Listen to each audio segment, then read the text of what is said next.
Je vous salue dans les noms du Seigneur Jésus. Devant vous, c'est le pasteur Julien du Centre Missionnaire Shalom. Je dis merci pour ce 5e dimanche de style confinement. Et nous sommes là encore une fois. Nous nous retrouvons ce dimanche pour le partage de la parole de Dieu. Nous sommes à la maison et je sais que vous êtes là. Vous êtes branchés, vous m'écoutez. Je bénis Dieu pour cette parole qui bénit déjà et pour les réactions que je reçois. Que le Seigneur vous bénisse là où vous vous trouvez.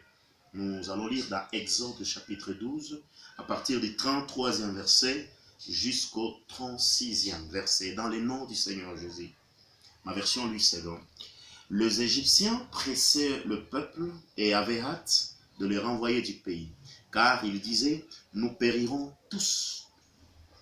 Le peuple emportant sa pâte avant qu'elle fît levée, ils enveloppèrent le pétrin dans leurs vêtements et le mirent sur leurs épaules. Les enfants d'Israël firent ce que Moïse avait dit et ils demandèrent aux Égyptiens des vases d'argent, des vases d'or et des vêtements. L'Éternel fit trouver grâce au peuple aux yeux des Égyptiens qui se rendirent à leur demande.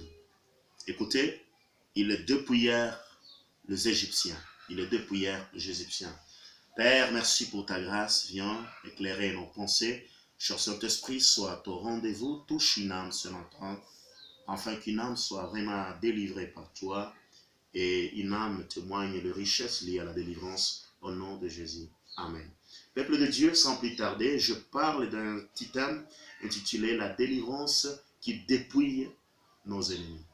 La délivrance qui dépouille nos ennemis. Je bénis Dieu et ma prière en est que ce matin et qu'une âme soit vraiment délivrée. Et à cause de cette délivrance, tu puisses t'enrichir de ce que tes ennemis t'ont volé, t'ont pillé il y a des temps, il y a un moment passé. Dieu ne nous délivre pas en vain. Dieu ne nous appelle pas des points A à point B, ne nous fasse pas quitter un lieu en termes de délivrance sans pour autant nous donner les avantages liés à cette délivrance. J'aime cette histoire du peuple israélite. Au moment opportun, au temps convenable, où Dieu, la main de l'Éternel, était sur Israël, et il était au point de les délivrer d'Égypte, l'Éternel parle à son prophète Moïse en disant, dis aux enfants d'Israël, quand vous serez au point de quitter, demandez des vases d'or, demandez des vases d'argent et demandez des vêtements à vos ennemis. Demandez cela à qui? Aux Égyptiens. Ce peuple qui a maltraité Israël, qui a maltraité le peuple de Dieu pendant 4 siècles. Ce peuple qui était au-dessus du peuple de Dieu. Mais lorsque le temps est arrivé, le temps de Dieu pour délivrer son peuple, l'Éternel va ordonner à l'Égypte de donner ses richesses au peuple de Dieu. Je parle dorénavant à quelqu'un qui m'écoute ce matin, que peu importe ce que tes ennemis sont en train de t'imposer, de t'infliger pour les jours d'aujourd'hui, le temps vient, à cause de la résurrection de notre Seigneur, cette délivrance qu'il nous a donnée de la servitude, cette délivrance de la vie du péché, en nous donnant une liberté de vie en lui, cette liberté de Christ nous enrichit. L'Éternel est capable de nous délivrer, mais aussi de nous enrichir. Et les ennemis qui nous ont dépouillés hier, le tour vient pour toi et pour moi de dépouiller nos ennemis.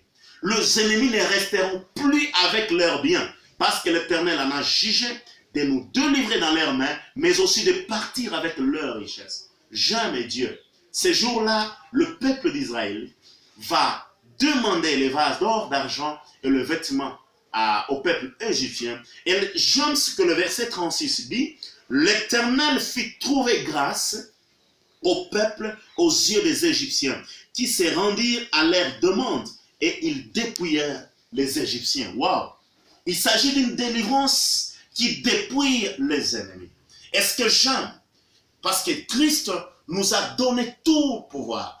Par sa mort et par sa résurrection, comme nous sommes dans le temps pascal, nous comprenons que Dieu nous a libérés totalement du péché. Bien-aimé, ne passe plus ton temps à cause de ce que tu as laissé dans le monde. Parce que quand l'Éternel te délivre, il te restituera. Quand l'Éternel te fasse quitter une vie, ce n'est pas pour te perdre. Quand l'Éternel a fait quitter le peuple d'Israël dans les mains des Égyptiens, ce n'était pas pour les rendre pauvres dans le désert, parce que ma Bible est claire, ma Bible me témoigne, ils sont partis avec de vases d'or, ils sont partis avec de vases d'argent, et ils sont partis avec de vêtements. Ce n'était pas pour eux, parce qu'ils étaient des esclaves, mais c'était pour les ennemis, c'était pour ceux qui dominaient pour eux. Mais le temps est venu où Dieu a révolutionné toutes choses, a changé les camps, a changé les styles, a changé les saisons. Et je parle à une âme ce matin. Peu importe ce que tu traverses, peu importe ce que tu vis, parce que Christ a jugé de délivrer ta vie, laisse que la vie de délivrance attachée aux richesses liées à la délivrance d'une vie t'accompagne ce matin. Ne focalise plus tes pensées, ne focalise plus tes visions sur ce que tu as laissé dans le monde. Tu avais des choses, mais le temps est venu où Dieu t'a dit d'arrêter avec de tout ce que tu faisais là-bas, tout ce que tu menais là-bas.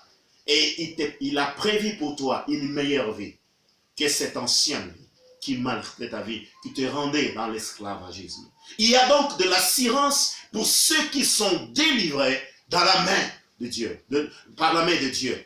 Il y a donc de la richesse pour ceux qui acceptent de donner leur vie à Dieu, pour ceux qui acceptent de perdre pour un temps leur vie pour le royaume. La Bible dit, cherchez premièrement le royaume de Dieu et sa justice, et ensuite le reste vous sera donné par-dessus tout.